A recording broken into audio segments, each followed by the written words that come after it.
Everyone, welcome, नमस्ते। मेरा नाम निधि है।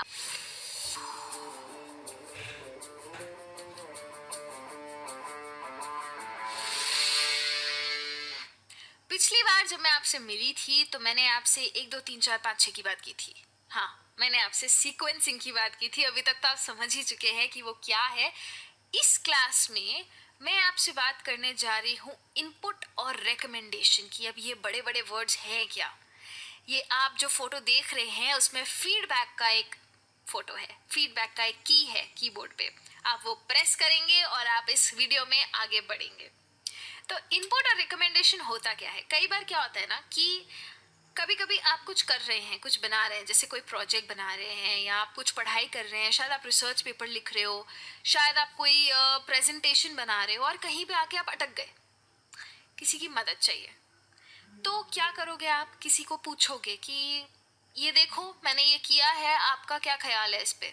ये जो आपने पूछा ना अभी, आपका क्या ख्याल है इस पे, वो होता है किसी और का इनपुट लेना।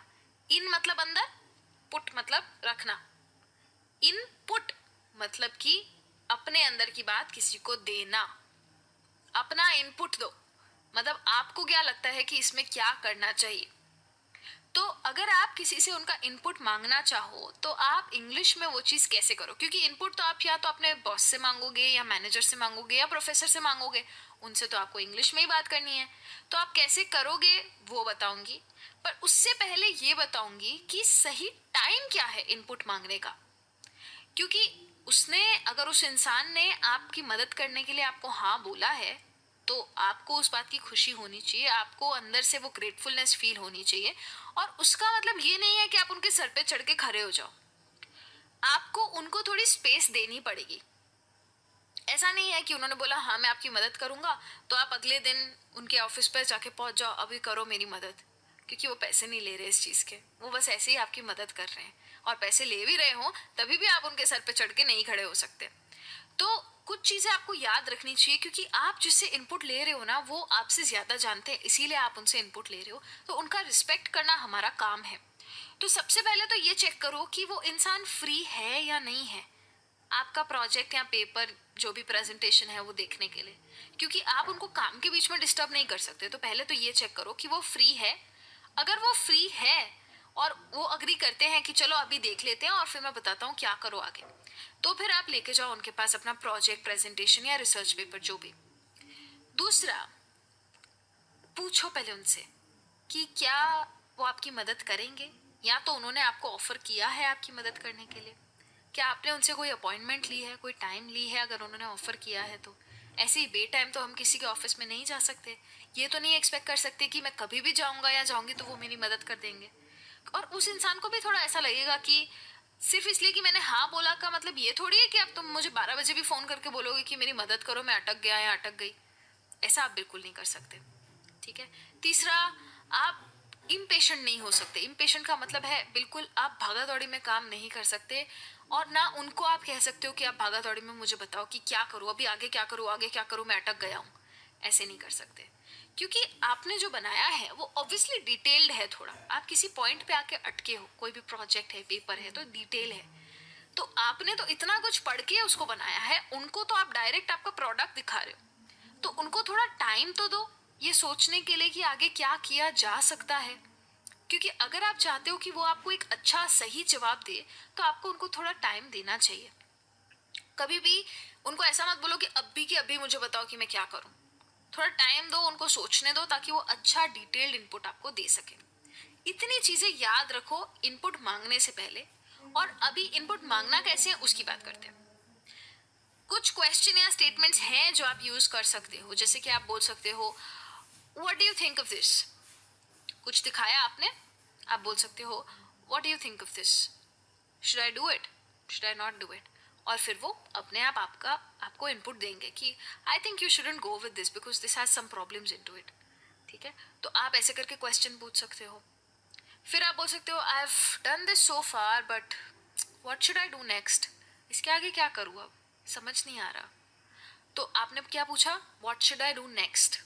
तो वो आपको बोलेंगे that's a tough choice, maybe what you can do is XYZ। ठीक है, तो इस तरीके से कुछ आपको जवाब मिलेगा। या फिर आप जाते ही उनको बोल सकते हैं, hi I would like to get your opinion on this if it's not too much a trouble. अगर प्रॉब्लम नहीं हो तो I wanted your opinion on this. देख के बताओगे है? अगर कोई फाइल है तो आप फाइल देख के आ जाओ। ठीक है, आप कभी भी आपके टाइम से देखना, मुझे प्लीज़ एक ओपिनियन देना है इस पर। राइट, तो आपने उनको टाइम भी दे दिया और आपने उनका ओपिनियन भी मांग लिया, तो हो सकता है वो आपको ओपिनियन मेल कर दे। वैसे ही आप उनको बोल सकते हैं, could you take a look at this and help me with the next steps. हो सकता है अभी उनके पास टाइम नहीं है, तो आपने फाइल दे दी या आपने उनको पीपीटी दे दी या कुछ भी, या आपने मेल डाल दिया। मेल डाल के भी आप यही चीज़ पूछ सकते हो, could you take a look at this and help me with the next steps. और वो जब भी फ्री होंगे, क्योंकि आपने उनको स्पेस दे दी ना, तो वो अच्छे से उसको पढ़ के आपको जवाब दे पाएंगे।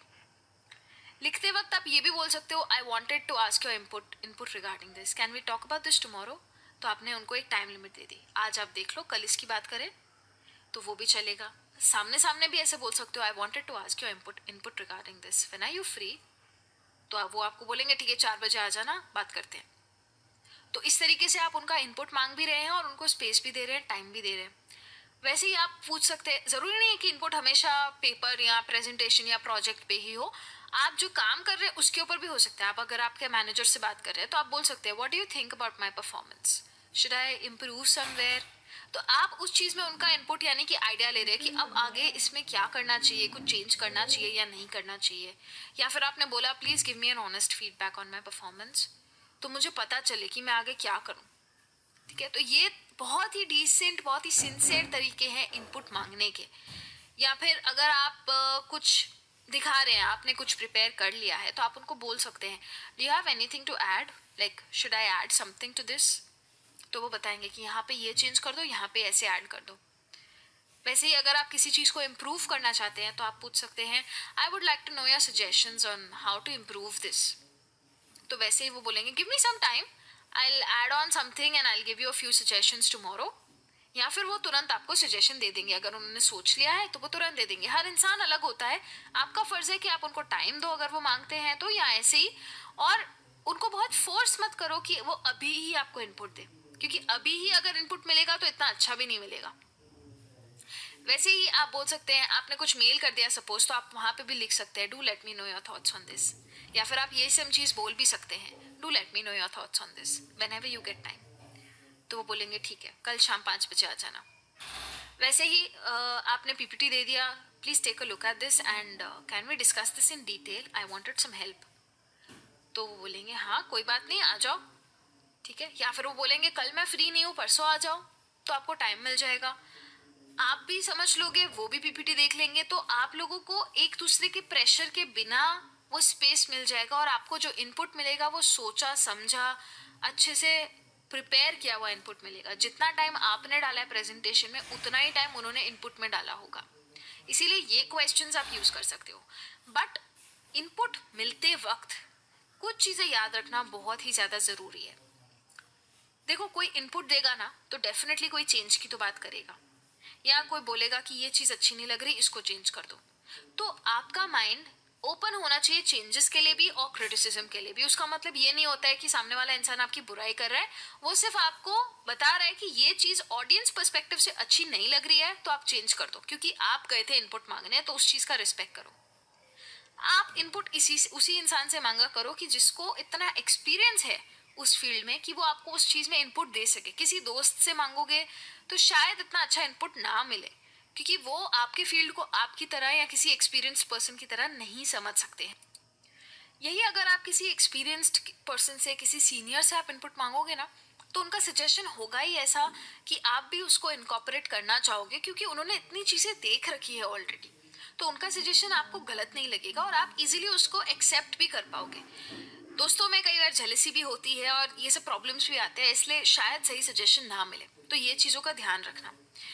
और तो और ये भी ध्यान रखना कि अगर आप किसी का टाइम ले रहे हो और उन्होंने आपको एकदम डिटेल में इनपुट दिया और आप उसमें से कुछ भी अप्लाई नहीं कर रहे हो, तो उस इंसान को बुरा लग सकता है, क्योंकि आपने उनका इतना टाइम लिया, इतना एडवाइस मांगा और फिर आप ले भी नहीं रहे हो।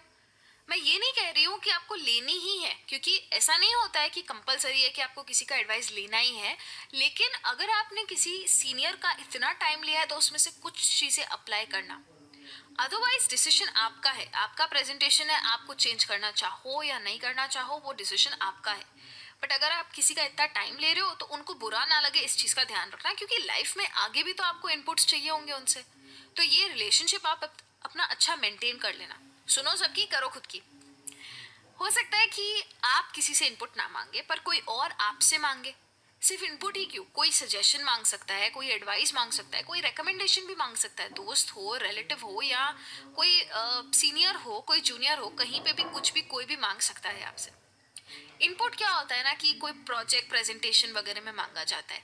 सजेशन शायद कोई आपका फ्रेंड आपको बोलता है मैं, या कोई फ्रेंड आपसे पूछती है कि क्या पहनूं, तो वो सजेशन हो सकता है। आप बोलोगे ये ब्लैक वाला शर्ट या ये ब्लैक वाला ड्रेस पहन लो, ये अच्छा लगेगा, वो है सजेशन।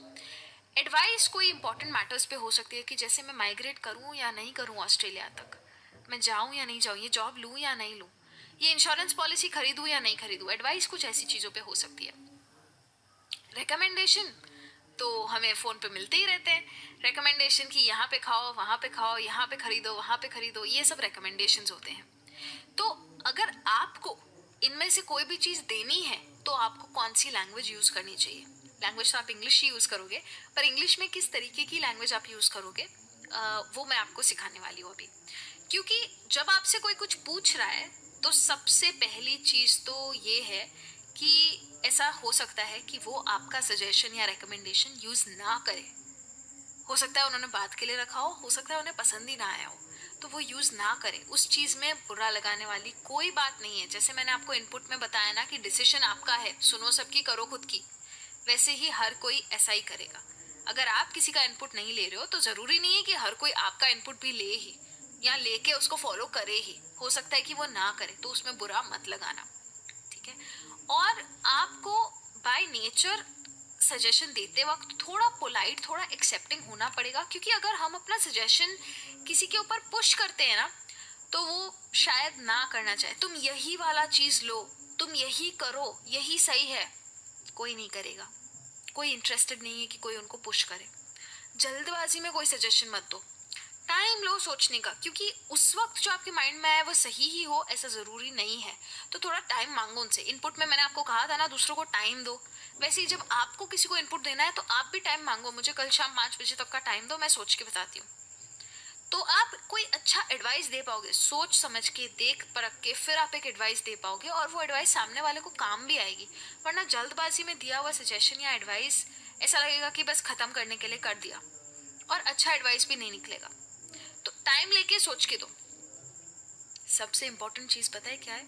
फ्री की एडवाइस मत दो। कोई मांगे तो ही दो। इंडिया में बहुत लोगों की ये आदत होती है, हम फ्री की एडवाइस बहुत देते हैं, ये कर लो वो कर लो। ऐसा बिल्कुल भी मत करो, क्योंकि अगर कोई नहीं मानेगा तो आपको भी बुरा लगेगा, और अगर किसी ने मांगा ही नहीं है तो सजेशन दो ही मत, रिकमेंडेशन मत दो।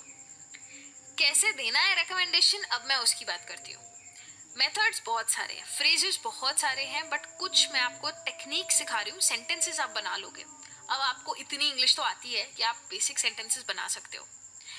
तो सबसे पहले टेक्निक है मोडाल वर्ब्स यूज करो। मोडाल वर्ब्स की मैंने वर्ब्स के चैप्टर में बात की थी। तो जैसे मैंने बोला you should take care of this, तो शुड क्या है?